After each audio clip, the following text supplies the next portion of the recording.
Hello and welcome to the Points to Ponder video for Chapter 11, the focus of which is human resources. So as the chapter describes, responsible human resource management, or HRM, includes the responsibility to manage the employee stakeholder and to manage HR's contribution to responsible business performance. So HR is one of the functions within an organization. Now, traditional perspectives on HR, it's supposed to be seeking more efficient management, focusing on organizational development, and enabling the organization to achieve economic growth. In addition, responsible HRM also calls for the organization to integrate responsibility management, sustainability principles, and ethical conduct throughout all aspects of HR, all of which I'm going to be discussing in this short video. So the goal of responsible human resource management is an HRM, which stands for Responsible Management Symbiosis. In other words, a mutually reinforcing relationship in which responsible management needs employees' engagement and HR benefits from responsible management activities.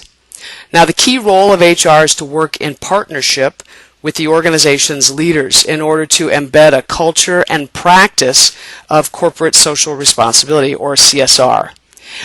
Further, HR's role is to embed that corporate social responsibility mindset in the entire business, in all of its functions.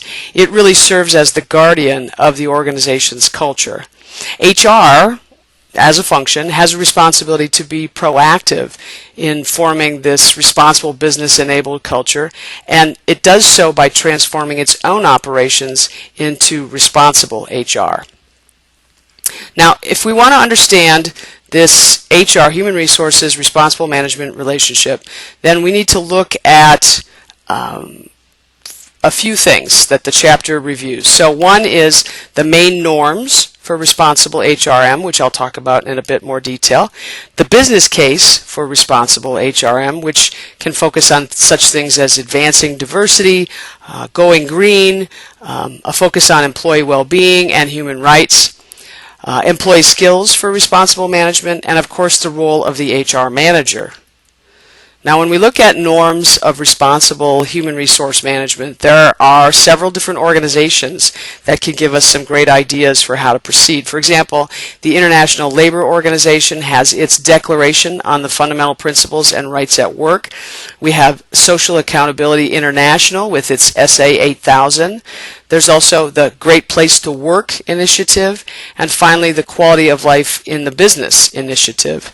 And each of these has a listing of responsible HR norms. So for example, ILO talks about the freedom of association and the effective recognition of the right to collective bargaining. It also talks about the elimination of all forms of forced or compulsory labor, abolition of child labor, and elimination of discrimination in respect of employment and occupation. SA 8000 also talks about 9 different areas for which there are norms, dealing with, for example, child labor, forced and compulsory labor, health and safety, freedom of association and the right to collective bargaining, discrimination, disciplinary practices, working hours, remuneration, and management systems. The Great Place to Work initiative focuses on credibility of management, respect in employee relationships, fairness in work-related matters, pride in one's work, and camaraderie among coworkers. And finally, the quality of life in the business, their focus is on employability and labor relations, social dialogue, work conditions and social security, work-family balance, training and human development, and security and health. So as you can see, there's a great deal of overlap among these 4, focused again on what does it mean to understand that employees are in fact our number one asset, and how should they be treated with respect, what should they be expected to do, and how do those employees work with the organization to help accomplish its goals in a fair, respectful, and humane way. Now, within human resources, there are really 5 major functions, and I'm going to very briefly talk about each of them. So, which starts with recruitment and selection. And recruitment in responsible business involves a focus on the right employee skills, or KSAs. Your text talks about this in some detail. What are those for responsible business? Making sure that we incorporate those into position descriptions. Making sure that we're acquiring, first of all, attracting and then acquiring candidates who have those KSAs, and then selecting them based on those skills, as opposed to selecting people based on family or other connections. So a real focus on, well, what are the necessary KSAs, and then let's go ahead and recruit and select people based upon those KSAs. The second major function in HR is training and development. This begins with new employee orientation, or onboarding. It includes ongoing training for responsible business performance, development of employees and their close external stakeholders. Again, all with the underlying goal of increasing employability, making sure that we are developing people in accord with what we're trying to accomplish in the organization, in accord with responsible management principles, in ways that respect the integrity of each of those individual employees. Performance management is the third major function, the third of 5. It includes the evaluation of employees' responsible business performance and of their core competencies. The fourth major category talks about compensation, benefits, and employee well-being. And ideally, this is based on a sustainable, responsible, and ethical compensation system that pays at least a decent living wage, and together with other benefits contributes to employee well-being. And I'll talk more about this in just a bit. The fifth, the final function, is employee relations and communications. And here we're talking about the relationship to labor unions. Keep in mind what I was saying before about those norms for responsible HR management. And notice, I hope you were paying attention to how often we were talking about collective bargaining rights. Understanding that employees have rights, we need to respect those, we need to listen to people, we need to act accordingly. So employee relations and communications includes the relationship to labor unions and highlights the importance of effective internal communication channels. So when we talk about compensation, to go back to that, your text does a nice job of outlining some driving principles of a responsible compensation system.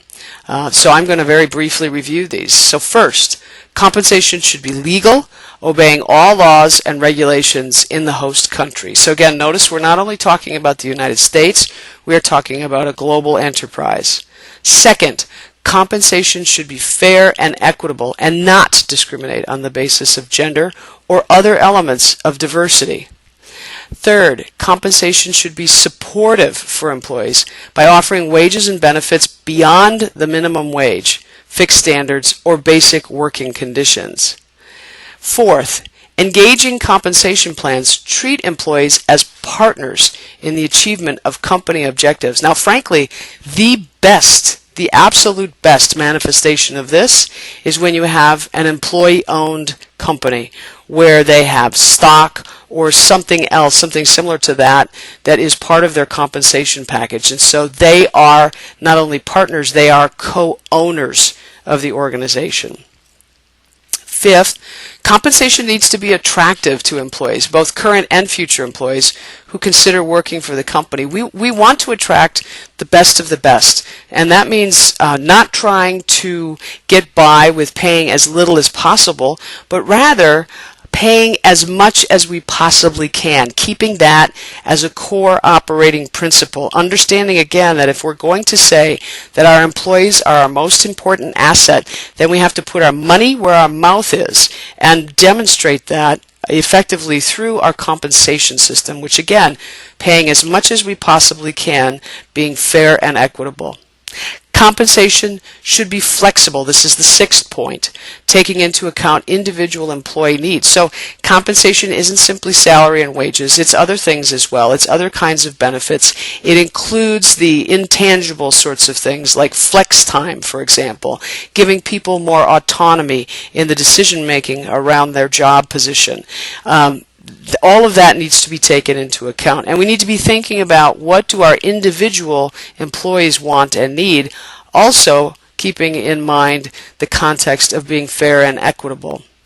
The seventh principle, a company should be proactive with its compensation package by annually reviewing what it offers and benchmarking what it offers against the best of the best of the best. Again, if we want to be able to say that our employees are our number one asset, we recruit with that in mind, we select with that in mind, we train with that in mind, we evaluate with that in mind. We want to keep people, we want to retain them, and that means we need to be well aware of what the competition is doing so that we can offer the best. Finally, and I think many people would argue, including myself, perhaps most importantly, compensation plans should be transparent. Now, there are different schools of thought on this. I'm of the mindset that says that compensation, when I say it should be transparent, I mean information should be available on how people are being compensated. Management should be able to justify the compensation that it provides to each and every employee in the organization, to all of the other employees in the organization. It should be crystal clear how one achieves different levels of compensation. It should be crystal clear what a given individual has done to warrant, to merit the compensation that he or she is receiving. If that's not the case, then we don't have a transparent system. We don't have a system that is responsibly managed. So you can take a look at the Responsible HRM checklist at the end of the chapter. I think it does a terrific job of really capturing what I think are the key points from this chapter, which, is very tightly organized in order to give you basically an overview of what HR as a function accomplishes within organizations, not only traditionally but also from a responsible management standpoint. And so we talk about the relationship between HR and RM, and you're asked to consider, do you understand, for example, the role of employees in building sustainable businesses? Do you understand the importance of assuming your responsibilities toward employees as a central stakeholder group? The people that I find most fascinating are the leaders who will talk about their employees as the number one stakeholder group, more important than the customers, more important than shareholders. That is a very interesting perspective, and one that I think ultimately yields positive outcomes for all stakeholders. Finally, do you understand the importance of moral excellence among your employees? Then the Responsible HRM checklist talks about each of the 5 phases or the major functions within the overall HR functions. So starting with the first, which is recruitment. Does your recruitment strategy ensure that new employees have the necessary competencies for sustainable business? Do they know what they need to know in order to be partners in this responsible business enterprise? Does your recruitment strategy ensure diversity and include disadvantaged groups? Keep in mind that diversity is the secret to creativity and innovation. Without it, we cannot expect our organization to continually invent and to be on the cutting edge. And finally, does your recruitment strategy ensure the moral integrity of new recruits? I would argue far more importantly than any personality assessment that could be administered to an incoming employee is something that assesses that person's moral integrity. Will that person, put in a difficult situation, make the ethical decision? Phase 2, with its focus on training and development, asks, does your training and development strategy focus on the competencies for sustainable business? In other words, again, are you training people with the latest in what it takes in order for the organization to be sustainable? Does that training and development strategy support employees to develop their employability in the job market and their personal development? In other words, are we continually enhancing the skill set of our employees, keeping them at the cutting edge of employability? And finally, does your training and development strategy develop competencies for making good ethical decisions that then can be translated into ethical behaviors? We shouldn't expect that people already know what it means to be ethical. We have to continually develop people's skill set. Phase 3 focuses on performance management, and so we ask, do your performance management activities, things like performance evaluation, ensure socially, environmentally, and economically sustainable results? Or do they do things like drive people only toward the economic results and encourage them to regard the environmental and the social results? Do your performance management activities aim to create stakeholder value? And finally, do they focus on moral excellence? The fourth category of activities within HR is dealing again with compensation. Does your compensation and benefits package incentivize sustainable behaviors? If you want sustainable behaviors, if you want that, you have to pay for it. You have to encourage people to engage in those behaviors properly through positive reinforcement, which a big part of that is your compensation package. Does your compensation and benefits package ensure at least a fair living wage? And are you staying on top of what that means within the economic environment in which your organization operates? And finally, does your compensation and benefits package consider ethically correct behavior as a basis of payment? Is that something for which people are specifically rewarded? Finally, the last function within the overall HR function, employee relations and communication. Does the HR department communicate actively about the importance, challenges, and success of the organization's progress towards sustainable business? Do people have dashboards that tell them how the organization is functioning and what they could do to enhance the organization's function in a sustainable way? Does the HR department encourage employee involvement in labor unions? Does it create internal transparency about relevant topics? And does it encourage employee involvement and discourse? So to what extent are we talking about a democratic organization? Essentially, that's what we're really discussing here when we talk about responsibility and this final phase of HR management. Are we truly treating our employees as though, again, they are the number one asset, as though, again, they are co-owners of what we are doing collectively? And finally, does the HR department ensure an ethical relationship between employees and the organization and apply morally excellent communication practices internally? Do we make sure that our people know what they need to know, when they need to know it, as soon as they need to know it? Not looking at barriers of hierarchy, but making sure that people have the information they need to make the best possible decisions. And this brings us to the end of this chapter on HR.